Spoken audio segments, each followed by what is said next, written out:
Pink Panther is one of the most recognized franchises in entertainment history. The cartoon cat, the bumbling inspector. That saxophone melody so immediately distinctive that you heard it in your head the moment I said the words Pink Panther. But here's what almost nobody knows. The cartoon cat was never supposed to exist. He was 2 minutes of filler, a placeholder, an afterthought given to an animation studio to keep audiences from getting bored while the title cards rolled. That afterthought became more famous than the movie it was made for. The Pink Panther began as a 1963 live-action comedy film starring Peter Sellers as the magnificently incompetent Inspector Clouseau. What nobody anticipated was that the animated opening credits sequence, a pink cartoon cat sauntering through visual gags to Henry Mancini's now legendary theme, would generate more enthusiasm than anything in the actual movie. What followed over the next 6 decades was a cultural expansion nobody planned and almost nobody saw coming. Today, we're counting down 15 hidden details most fans never knew. Let's get into it. 15. The Pink Panther is a diamond, not a cat. Before we go anywhere else, let's establish something that a surprising number of people have never fully registered, despite having grown up with this franchise. The Pink Panther is not originally a cat. It is a diamond. In the 1963 film, the Pink Panther is the name given to a large and extraordinarily valuable pink diamond owned by an Indian princess. So called because a flaw in the stone, when examined under certain light, resembles the shape of a leaping panther. The entire plot of the original film revolves around the theft of this diamond and Inspector Clouseau's catastrophically incompetent efforts to prevent it. The diamond is the MacGuffin, the object everyone in the story is chasing, the thing around which all the plot mechanics rotate. The animated cat in the opening credits was created as a visual interpretation of the diamond's name, a way of introducing the concept of a Pink Panther to audiences before the film began. He was never given a name in the original film. He had no personality established beyond what the credits sequence allowed. He was a visual pun, an elegant piece of title design, a piece of animation created to solve a specific presentational problem. And yet the cat is what people remember. Ask someone on the street what the Pink Panther is, and the overwhelming majority will describe the cartoon cat before they describe the diamond. A supporting visual metaphor for an inanimate object became so much more compelling than the thing it was representing that it effectively replaced it in the cultural memory of the entire franchise. That's either a remarkable accident of design or evidence that the animators at Depati Freleng Enterprises understood something about visual character that the film's producers didn't, that a creature with attitude will always outrun a jewel with a backstory. 14. Henry Mancini wrote the theme in one session and expected nothing from it. Henry Mancini was, by 1963, already one of the most respected composers working in Hollywood. He had won Academy Awards for his score to Breakfast at Tiffany's and for the song Moon River. He was the person you called when you needed music that was sophisticated, emotionally precise, and commercially viable simultaneously. He was not a composer who struggled to find his voice, but even by Mancini's own standards, the Pink Panther theme came together with unusual speed and unusual clarity. He has described the composition process in interviews as relatively swift. The specific combination of the jazz-inflected saxophone lead, the spare and slightly sinister rhythmic foundation, and the overall quality of cool, amused menace that the melody conveys apparently arrived without the extended development process that more complex scores require. What makes this remarkable is the theme's subsequent life. The Pink Panther theme is one of the most recognized pieces of music ever written for film or television. It has been used, referenced, quoted, and parodied so extensively across so many different contexts that it has effectively become a universal shorthand for a specific kind of comic stealth. The idea of someone attempting to be sneaky while being completely cheerfully terrible at it. When a child tiptoes across a kitchen floor somewhere in the cultural atmosphere, the Pink Panther theme is playing. Mancini won the Academy Award for Best Original Score for the Pink Panther in 1964. He also won the Grammy for Best Instrumental Arrangement. The theme has since been recorded by hundreds of artists across virtually every genre imaginable, used in countless films, television programs, and advertisements, and inducted into the Grammy Hall of Fame.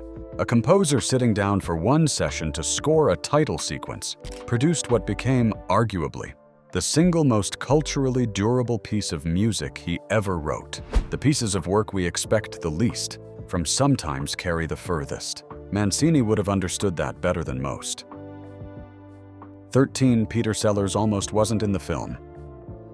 Peter Sellers was not the first choice to play Inspector Clouseau. This is a fact that once you know it is almost impossible to process, because Sellers' performance as Clouseau is so completely definitive, so inseparable from the character's identity, that imagining anyone else in the role requires a kind of mental effort that borders on the absurd. But in the early stages of the Pink Panther's development, the film was conceived as a vehicle for its other star, David Niven, who played the debonair jewel thief Sir Charles Lytton. Clouseau was intended as a supporting character, a comic foil for Niven's suave lead, a bumbling obstacle whose incompetence would provide comic relief while Niven's character carried the narrative weight. The production was Niven's film, and Clouseau was a secondary figure in it. The actor originally considered for Clouseau was Peter Ustinov, the British actor and raconteur who was himself an enormously talented comic performer. Scheduling conflicts prevented Ustinov from taking the role, and Sellers was brought in as a replacement. What happened next is one of those moments in film history where the word accident genuinely doesn't cover what occurred. Sellers didn't play Clouseau as a supporting character. He played him as the most interesting person in every room he entered, a character so magnificently and specifically himself. That accent, that absolute and unshakable confidence in his own competence, in the face of all available evidence to the contrary, that the film's center of gravity shifted completely in his direction. David Niven, a genuinely skilled and charming actor, was effectively upstaged throughout by a character who was supposed to be the comic relief. The film's producer, Walter Mirisch, and director Blake Edwards recognized what had happened in editing. The movie that emerged was built around Sellers' performance rather than Niven's star power. Clouseau, who was supposed to be the B story, became the A story, and the franchise that resulted, the sequels, the cartoons, the cultural legacy, was built entirely on a performance given by an actor who replaced someone who couldn't make the scheduling work. So, the animated series broke a major industry rule. When DePatie-Freleng Enterprises began producing the Pink Panther animated television series in 1969, they made a creative decision that was, at the time, genuinely unusual for American commercial animation. And that remains one of the most distinctive qualities of those cartoons more than 50 years later. The Pink Panther, in his animated series, does not speak. This was not the original plan. Early development on the character apparently included dialogue, and various approaches to giving the panther a voice were considered. But somewhere in the development process, the decision was made to let the character communicate entirely through physical expression, pantomime, and reaction. The same visual language that had made the original title sequence so effective. The industry reasoning against this approach was straightforward. Dialogue is cheap. Physical comedy that works without words requires animation of a quality and specificity that costs more to produce and takes longer to develop. A talking character can carry a scene on the strength of a well-written line. A non-speaking character has to earn every laugh through movement, timing, and expression alone. For a weekly television production operating on commercial animation budgets, that was a significant creative constraint to impose voluntarily. And yet the constraint produced something that worked. The Pink Panther's silence gave him a quality of cool detachment that talking would have immediately compromised. He moves through the world of his cartoons as a kind of elegant, slightly otherworldly presence, amused by everything, flustered by nothing, perpetually serene in the face of whatever chaos the universe is currently deploying against him. That specific quality, that unflappable jazz-inflected cool, is only possible because he never has to explain himself in words. It is, in retrospect, exactly the right creative choice, and it was almost not made. 11. Blake Edwards and Peter Sellers had one of Hollywood's most turbulent partnerships. The creative relationship between director Blake Edwards and actor Peter Sellers produced some of the finest comedy films of the 1960s and 1970s. It also produced, by most accounts from people who witnessed it, a working environment of considerable volatility, a partnership defined by mutual admiration, significant creative tension, and a level of interpersonal friction that periodically threatened to end the collaboration entirely. Sellers was, by the time of the Pink Panther films, a performer of extraordinary talent and equally extraordinary difficulty. He suffered from significant psychological instability, had a complex relationship with his own identity. He reportedly once described himself as a man with no real personality of his own, a vessel for other people's characters, and was capable of behavior on set that tested the patience of everyone around him. Edwards, for his part, was a director with strong creative convictions and limited tolerance for obstruction when he believed he knew what a scene needed.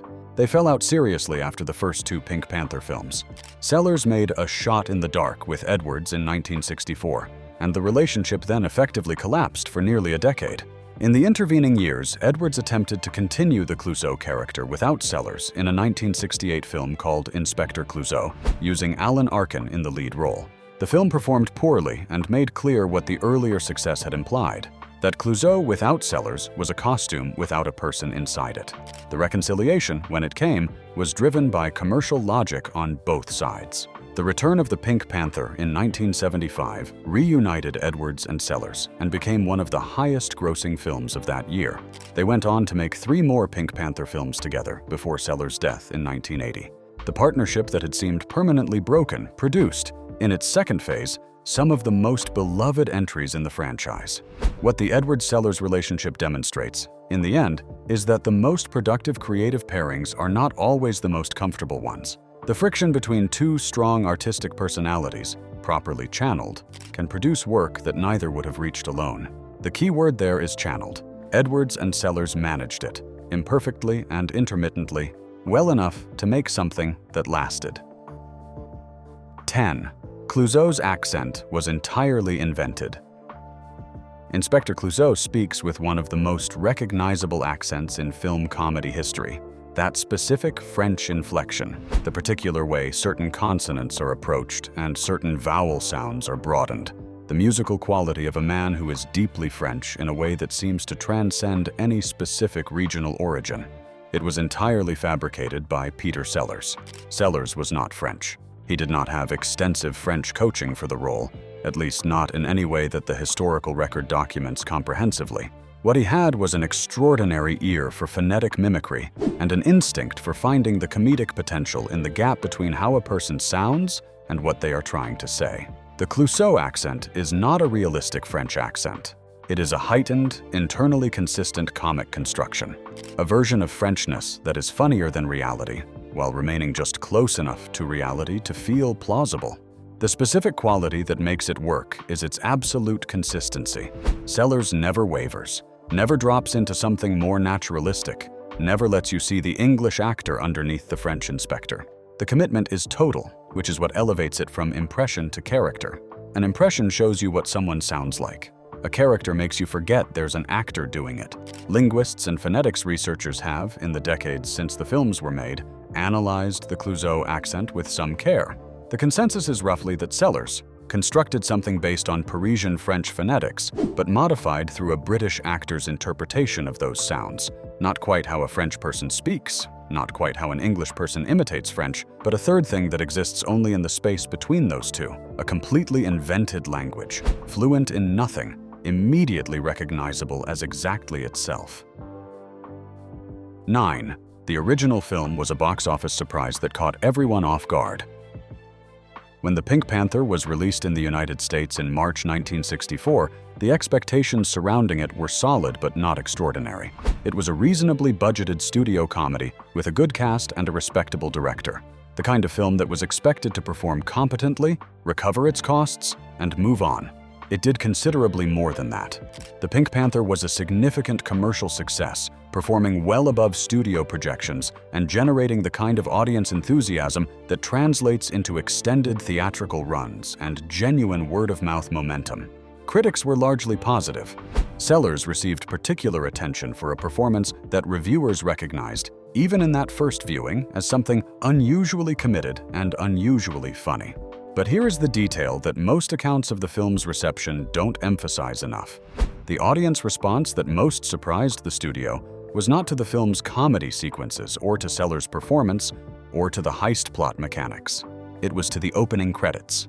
Theater owners and distributors began reporting back to United Artists, the studio that released the film, that audiences were responding to the animated sequence with a warmth and enthusiasm that exceeded their response to almost anything in the actual feature. This feedback reached the studio in a form that was impossible to ignore. People were arriving at theaters asking about the cartoon cat. Children specifically were fixating on the animated character in a way that suggested something beyond a title sequence gimmick. The studio recognized what it had, probably more clearly than anyone involved in the film's original production had anticipated, and began making decisions about the character's future that would, within a few years, produce an entire parallel franchise built on a 2-minute piece of animation.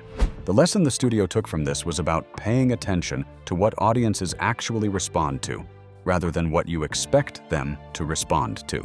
A good lesson. Also a very expensive one to learn if you miss it. If you're the kind of person who finds the real stories behind the things that shaped your childhood more interesting than the things themselves, subscribe, because this is exactly what we do here every single week. Now, back to the Pink Panther. 8.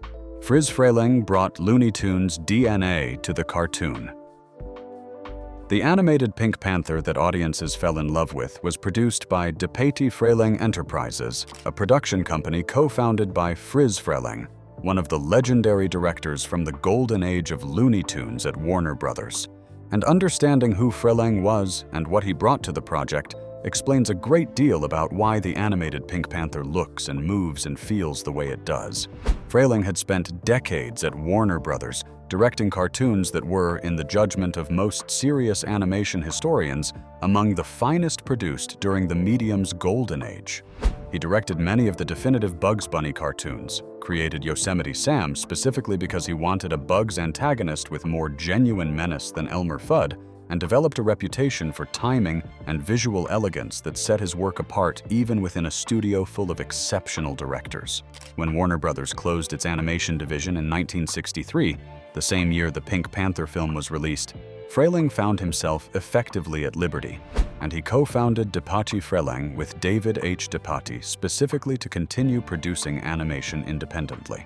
The Pink Panther animated work came to them almost immediately, and Freleng brought to it the full weight of his Warner Brothers experience. The specific understanding of how a character moves, how timing creates comedy, how the relationship between a character and their visual environment can be used to generate jokes without a single word of dialogue.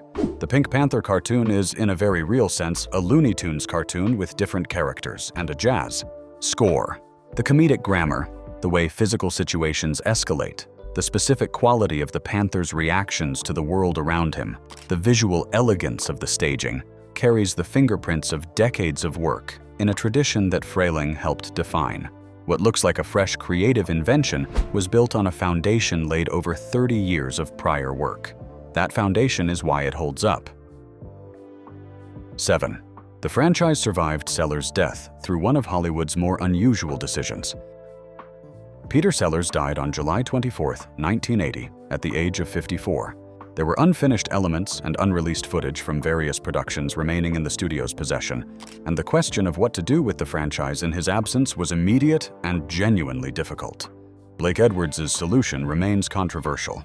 In 1982, he released Trail of the Pink Panther, a film constructed substantially from unused Sellers footage, assembled into a new narrative framework. Essentially a posthumous performance from material Sellers never approved for this purpose. Sellers' widow Lynn Frederick filed a lawsuit arguing the footage violated her late husband's rights and dignity. It settled for a significant sum. Audiences, it turned out, were deeply uncomfortable watching an assembled performance from an actor they knew was dead. The subsequent attempt to continue with Roberto Benigni as a new inspector fared no better. The market had delivered its verdict clearly. Clouseau was Sellers, Sellers was Clouseau, and that space was not navigable by any other performer regardless of their talent. The franchise went dormant until Steve Martin's 2006 remake, which worked commercially precisely because audiences understood it as reinvention rather than continuation. That distinction, it turned out, mattered enormously. 6. The theme song charted twice, 30 years apart. Henry Mancini's Pink Panther theme reached the American pop charts when it was released in 1964, reaching number 16 on the Billboard Hot 100. This was, for a jazz-inflected instrumental film theme, a significant commercial achievement. A piece of music with no lyrics, no singer, and no narrative hook, beyond its own intrinsic quality, reaching a mainstream popular audience at a moment when the charts were dominated by vocal pop and rock and roll. That alone would be a notable commercial fact. But here is where it gets genuinely extraordinary. In 1993, nearly 30 years after its initial release, a remix of the Pink Panther theme by a producer working under the name Ammons charted again, this time reaching the upper regions of the dance charts in several European markets. A piece of music composed for a 1963 film found a new commercial audience in the early 1990s club scene, not as a nostalgia piece, but as a genuinely functional dance track that held its own against contemporary production. The reason the theme survived this translation intact, the reason it worked as a piece of 1990s dance music as well as it had worked as a piece of 1960s jazz, is that its fundamental structure is almost infinitely adaptable.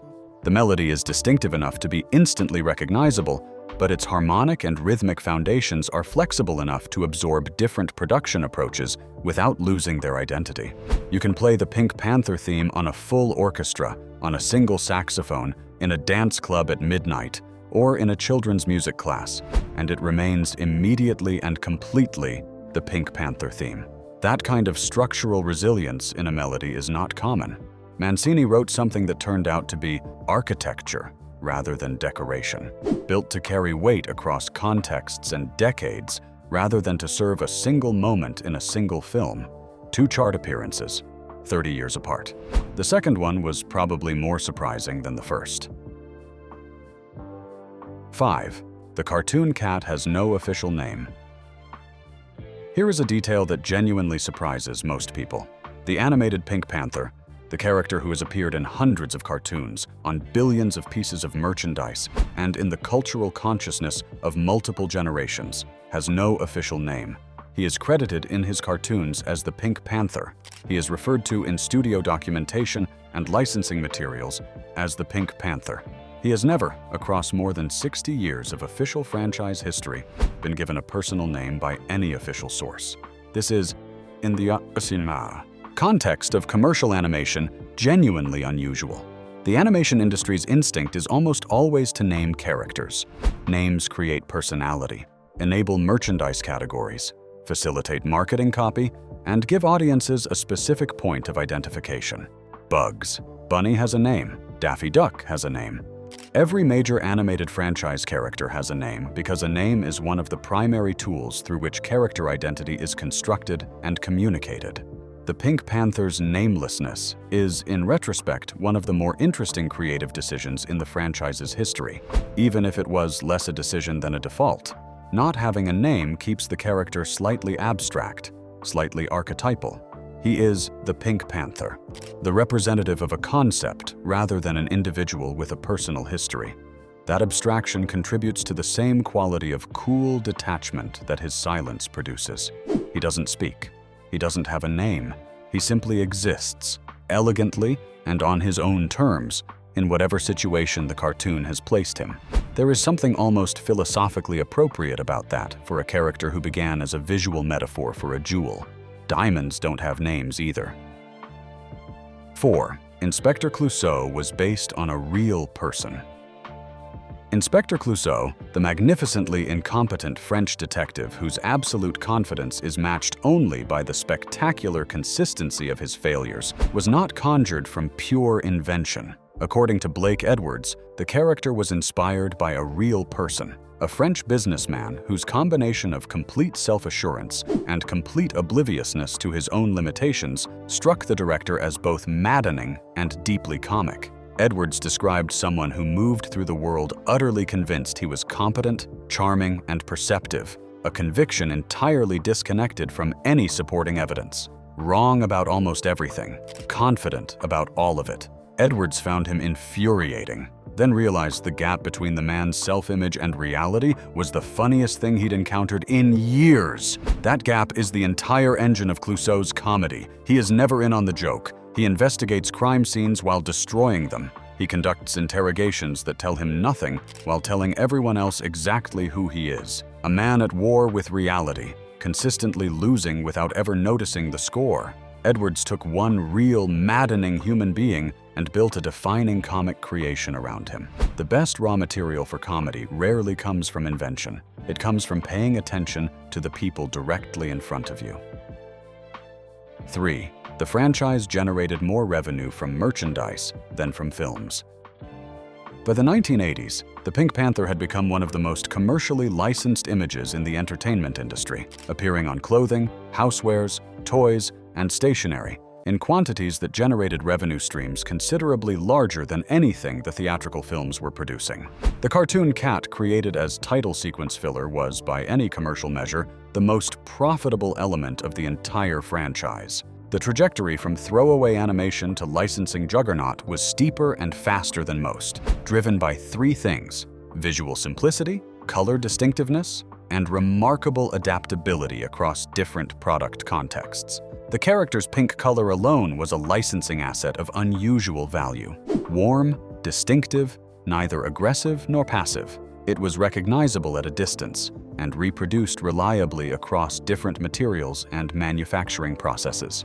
Put that specific shade on a product, and it communicated something immediately, even without the character's face attached. That kind of color identity is extraordinarily rare and extraordinarily valuable when it exists. The deeper lesson is straightforward. The Pink Panther worked as a licensing property because he worked as a character. Good design produces objects people choose to have in their homes. The merchandise was simply the market, confirming what the animators already knew from the beginning. 2. The cartoon influenced the visual language of modern animation.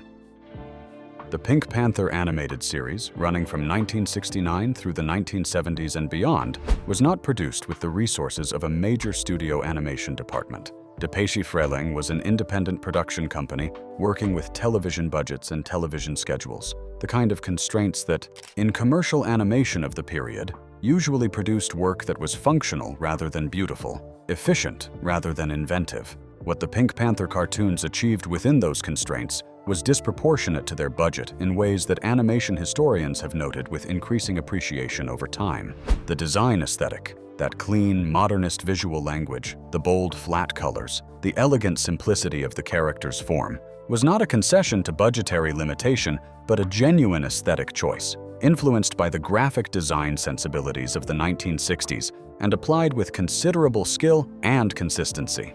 The Pink Panther's visual world is, essentially, a piece of 1960s graphic design in motion. Its backgrounds use flat color and geometric form in ways that owe more to mid-century modern illustration than to the painterly tradition of Disney animation. Its character design prioritizes clarity and elegance over naturalistic complexity. It looks still like nothing was wasted.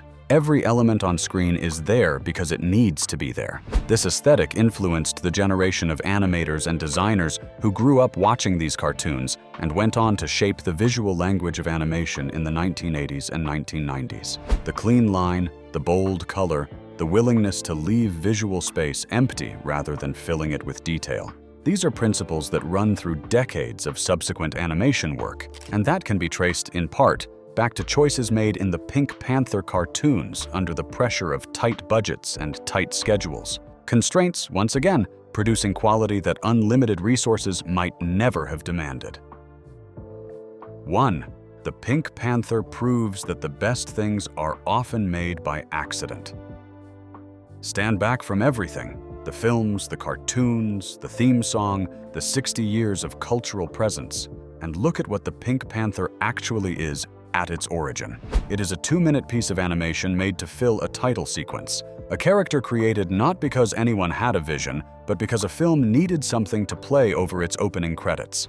A franchise built not on strategic planning or market research, but on the fact that an audience in 1964 responded to something nobody expected them to respond to. The Pink Panther exists because Friz Freleng needed work, because Mancini wrote a theme better than anyone needed it to be, because Peter Sellers found something in Clouseau he couldn't find in most other roles, because Blake Edwards had the instinct to follow what was working, rather than what he'd originally planned.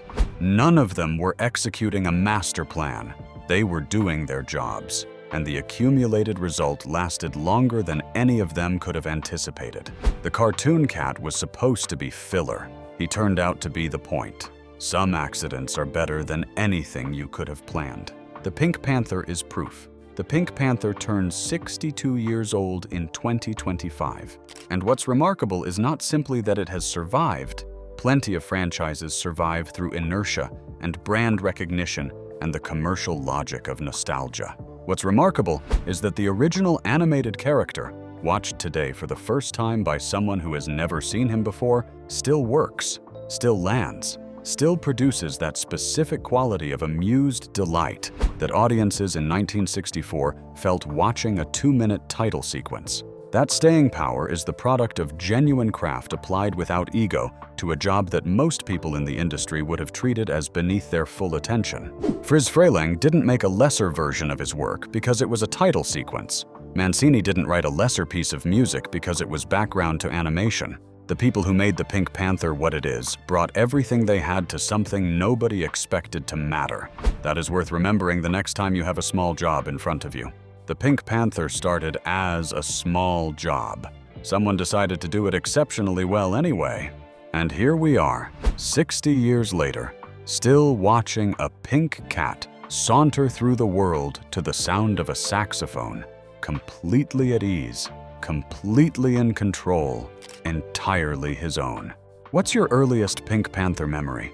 The cartoon, the films, or that theme song appearing somewhere completely unexpected? Tell us in the comments. We'd genuinely like to know.